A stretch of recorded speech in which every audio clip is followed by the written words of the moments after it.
So today is March 27th, 7:40 a.m. and I had the craziest dream. I woke up this morning. The dream was like, I don't remember exactly what happened, but I remember at one point in the dream, everybody was lined up, like in 2 rows. I think it had in relation to school, like it was a setting of school or whatever. And originally, like I was running around grabbing papers or grabbing something because I knew I had to get going. And I remember, like, at that point, people were recording that music video. It's a music video, and it was the song was going, like, it's basically, there's a music video where people are, like, it became really popular. It was a trend where you freeze, you don't move, and then they record you, like, while the song is going. So it looks like it's been on pause, but in really, no, everyone's in, like everyone's frozen. They were doing that part and recording, and I just remember thinking, like, oh, whatever, like, I remember thinking, wow, like I just remember thinking, like, oh, I guess, like, that's cool, whatever.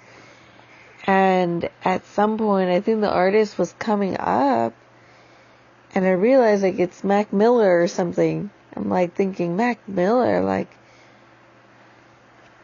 I don't remember. I just remember looking at him and going, like, I was so sad, like, Mac Miller, I miss you.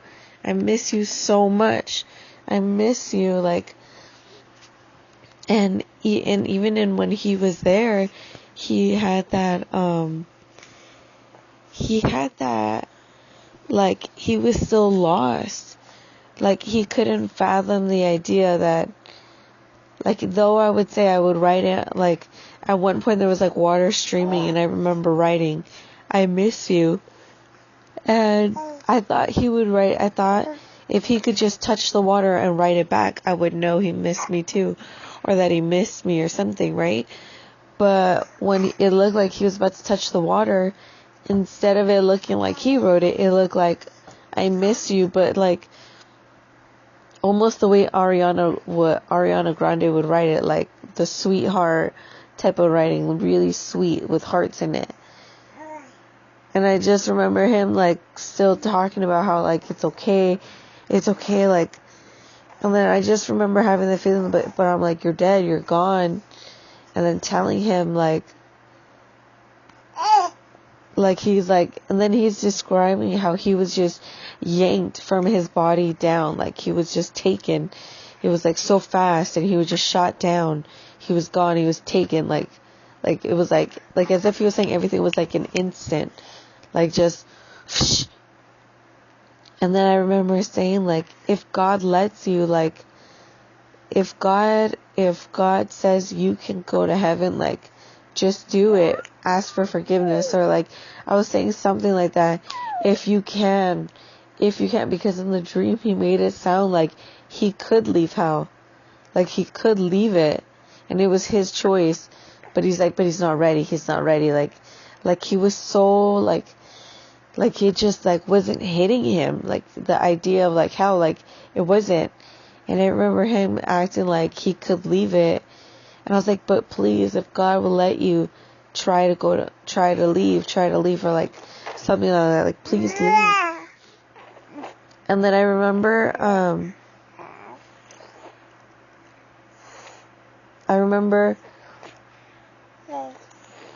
don't know if it was, like, I was in a room all of a sudden, and then he was talking, like, I don't think he ever actually said the word hell. And then after that, I remember him saying, like, it's okay.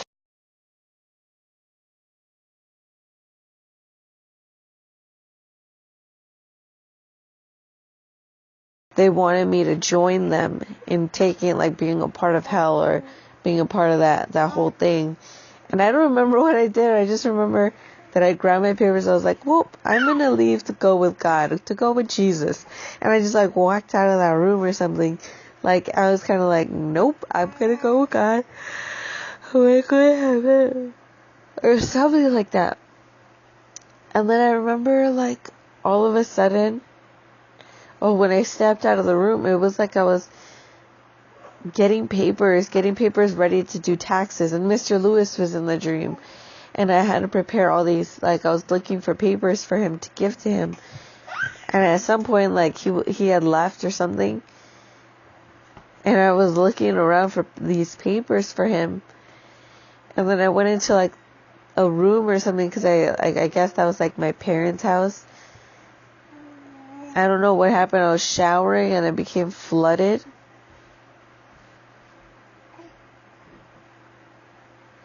I, like, flooded my parents' house or something. And then the room to which we were, like, I was showering or something, the walls looked like as if they were rotten, or like the inside looked rotten. And not rotten, but like molded kind of. It was so creepy. Like, I was like, oh my gosh. It was like I was trying to take a shower or something. And I remember that I was stepping out of that room, like, cause it was like a room, like a shower, but it wasn't like a shower. It was like as if it was a living room with a hole at the bottom where that's where all the water would drain. Like as if you would say your living room is a shower. And I remember walking out, and then I saw my mom. And my mom was like, they look like those little, they're tickets. They look like red and yellow tickets. And she was tossing these tickets to the floor. And she said she was super, like, you could see my mom's face super upset and mad and annoyed. And I was like, what happened? How did the x-rays go? Do you have TB? And in the dream, she had TB. She had tuberculosis. She did. She was diagnosed with tuberculosis, or like that they were going to diagnose her. And she said yes, but no. It was like I wasn't getting a direct answer from her. The dream overall just made me wake up feeling so sad for Mac Miller, because in a way it was like confirmation that he was in hell. I think that's all I remember at this point. I don't know if there's anything else that I'm missing.